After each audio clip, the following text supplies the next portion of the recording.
Dear children, today also we will continue the 5th standard subject science topic nature of matter. Today we will discuss about the sublimation. Okay, we can easily understand the sublimation by doing one experiment. What is that experiment?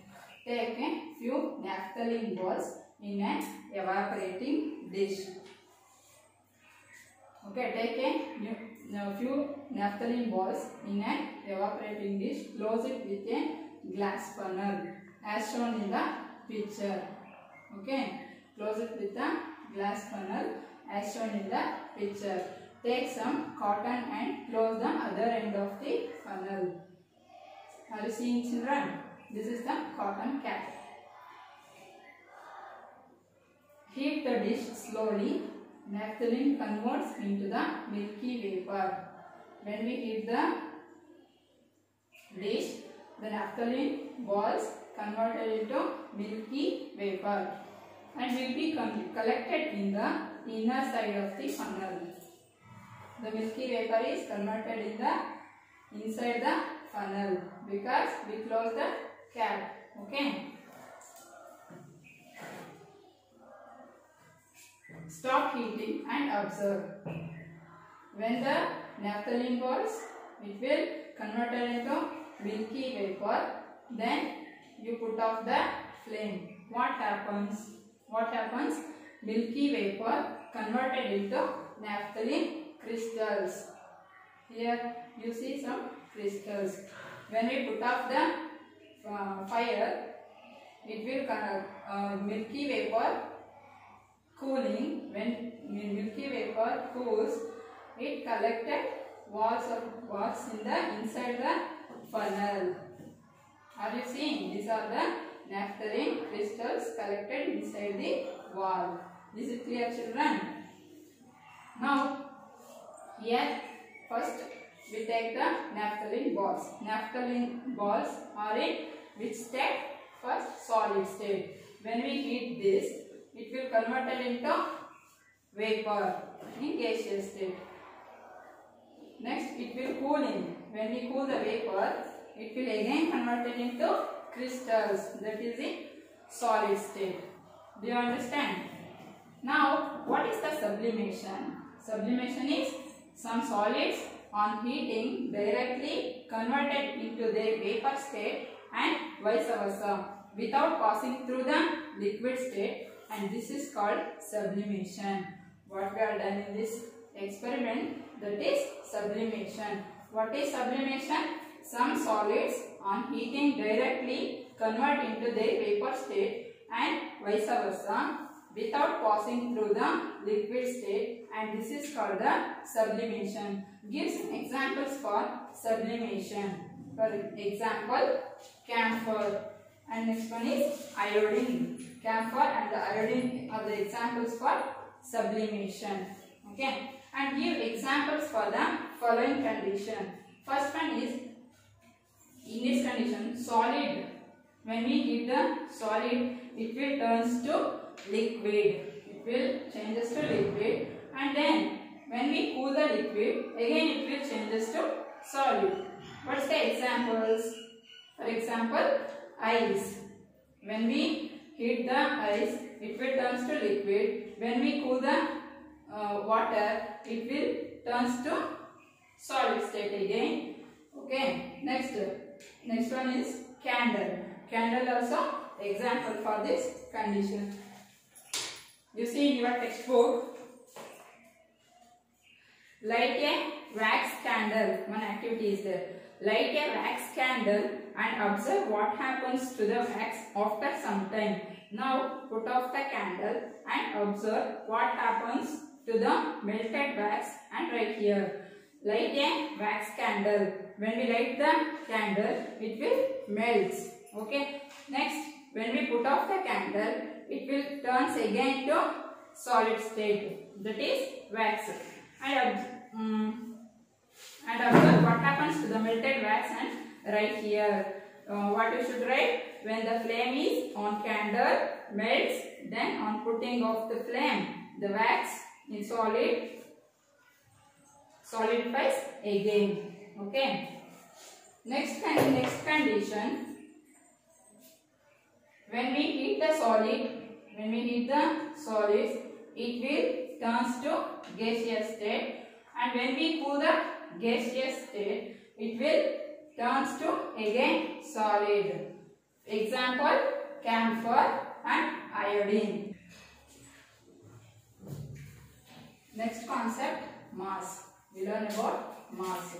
Whenever we go to the market, vegetable market or grocery shop, to buy vegetables, we should ask, give me 1 kg of carrot or give me 1 kg of tomato. In grocery shop, give me 1 kg of rice or 1 kg of sugar or anything. Yes or no? Yes. Now, what is mass? Mass is the total quantity of matter cohering together to make an object. Mass is the total quantity of matter cohering together to make an object. It is mass. Okay. What is the SI unit of mass? What is the SI unit of mass? SI unit of mass is kilogram.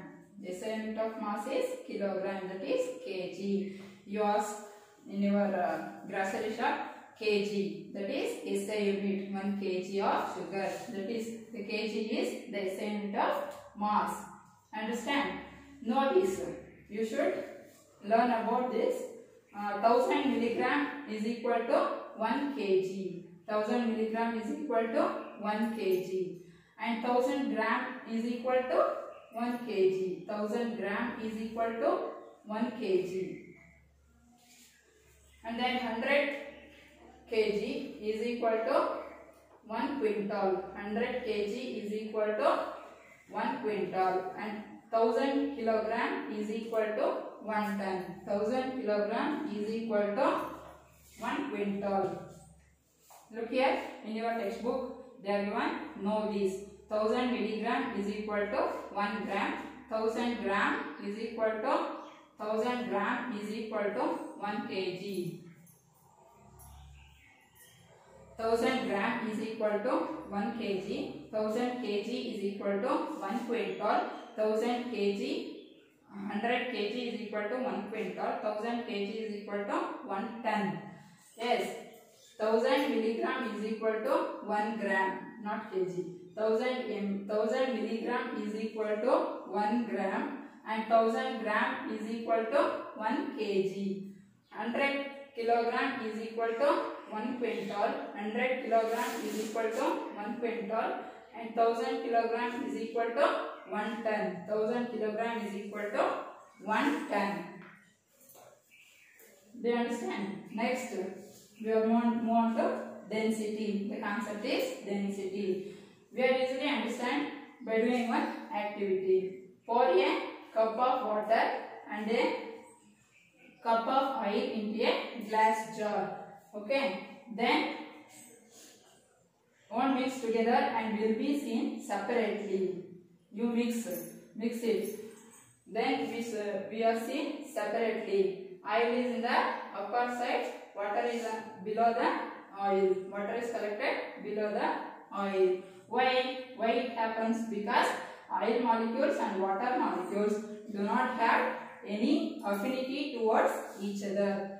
The molecules between the oil molecules and the water molecules, there no any affinity towards each other. Is it clear, children? You have do at your home also.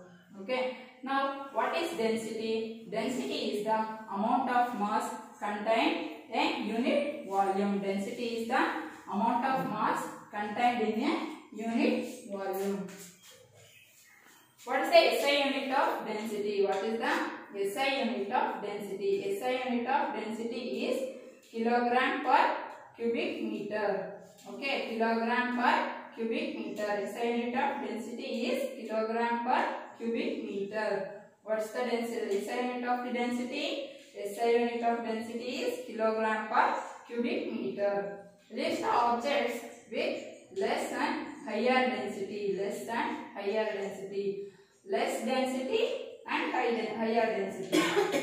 When we compare the oil and water, oil have density and water has high density. Okay. Next, when we compare the cotton and the iron, cotton is less density and the iron have higher density. Okay. Next, when we compare the feather and the bones, feather is less density and the bones has higher density. Okay. When we take cotton in the one hand and the iron in the other hand, we feel which one is the more density? Iron. We feel iron is more weight. We can't lift the iron also. It is too heavy. But the cotton we lift easily. Yes. Do you understand, children? Clear. Okay, children. Continue in the next class. Thank you.